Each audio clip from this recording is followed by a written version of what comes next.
Hi friends, welcome to my channel. This is Sunil Kumar, and currently in these sessions we are going to discuss about the Azure DevOps. So we will go to cover each and every topic which is related to the Azure DevOps. So I am going to provide some documentation to you regarding what are the topics which we are going to cover in this Azure DevOps. In this, the first topic is SDLC. It stands for Software Development Lifecycle.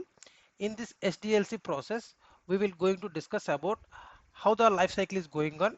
So what are the different methodologies available in this SDLC process? Everything we will go to discuss in this SDLC topic. And then second, Agile. Agile is the one of the methodology in the SDLC. So how companies are using the Agile methodologies? What are the basic components in the Agile methodology? So why companies are preferring the Agile methodologies other than any other methodologies which is available in the SDLC? So what is the importance of Agile? So everything we will go to discuss in the Agile. And DevOps. What is DevOps? Where we are going to DevOps? Why majority of the companies showing interest towards the DevOps? So what is the major advantage? So everything we will go to discuss about the DevOps in this DevOps session. And once we log it into the Azure DevOps portal, there are different options are there to explore. In this, the majority of the topics are the boards, where we are going to use boards. Boards are generally used to display the work progress. So for whom the work is assigned, up to work where it has been completed, where the work is hold. So everything we will be check on the board like just like dashboard.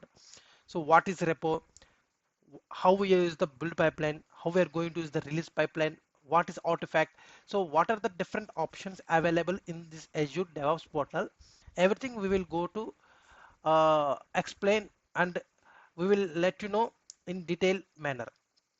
And GitHub is generally used for the source code management, so we will discuss about it. And Linux, it's just like a Windows OS. Actually we have different OS now, like Windows OS, Linux OS, and Mac OS. So in this session we will go to discuss about the Linux, because of a majority of the servers are lying on the Linux platform only because of the security purpose and the different advantages over the Windows. But even though we can deploy the Linux machines over the Azure platform, at the same time we have the both Linux servers out there, Windows servers out there. And app service, it is the one of the service offered by the Microsoft in Azure. So we will go to discuss about the what is app services, where we are going to use everything we will discuss in this session. And Azure Active Directory, and then after that database Azure SQL. So where we are going to use, how we are going to save our data, and what are we will go to discuss about the basic SQL queries. So everything we will go to discuss in this Azure SQL sessions. And storage, how we are going to create the storage in Azure, how we will go to use, what are the different types of options available in the storage, how we are going to explore, how we are going to use, and what are the life cycle in this storage. Everything we will have a look on this. And VMs, this is the most important topic. VMs is nothing but a virtual machines. So how we will be able to create the virtual machines on the Azure platform, how we are going to deploy our services, because of majority of the services are deployed on the VMs only. Okay. And function app, it is also the one of the service which has been offered by the Azure. So we will discuss about the function app in details. Actually function app is used to it will be access a FAS, function as a services. If I want to test the functionality of any code, then I'm going to use the function app. So in the detailed manner we will go to discuss in the sessions. And Kubernetes, it is the far more advanced technology for the microservices.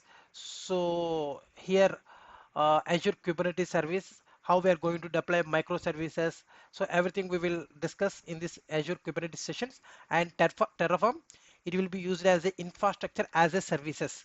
So here in Terraform we have the HashiCorp language there. So we will develop some code. So once we run the code, automatically the backend, the infrastructure will be created. How the Terraform code will be developed, how we will go to run the Terraform code, how we will create the infrastructure by using the Terraform. Everything we will discuss in the Terraform section. And Docker. So Docker is a tool where we are going to the containers. So containers, what is the container technology, how we are going to build the image by using the Docker, how we are going to deploy the microservices. So everything we will discuss in the Docker session. And Ansible, it is a configuration management tool. So if I want to configure the multiple servers, so with the help of the Ansible, I can make it as a automation. So these are all the I think Docker, Ansible are the automation tools. At the same time, ARM templates. So ARM template means Azure Resource Manager. It is one of the template which has been, it is a cloud native templates. It means Azure native templates which can be used to deploy the backend infrastructure. So with the help of the templates, we will be able to create the services. At the same time, we will be able to deploy the infrastructure. And Jira, it is a tool, it is a project management tool. So we will have a look on this Jira tool as well. And at the same time, we will go to cover the major topics which will be covered under this Azure DevOps. So along with these topics, I will show to you the pipelines, how to create the pipelines for each and everything. So then you will get a better clarity. So by using these tools, how we can create a pipelines, how we are going to release the pipelines, how we make the process in an automation way. So manual thing.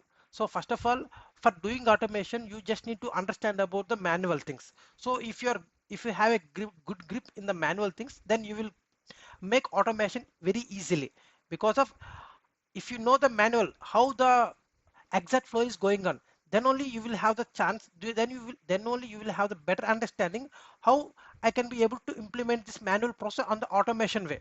That is a smart work.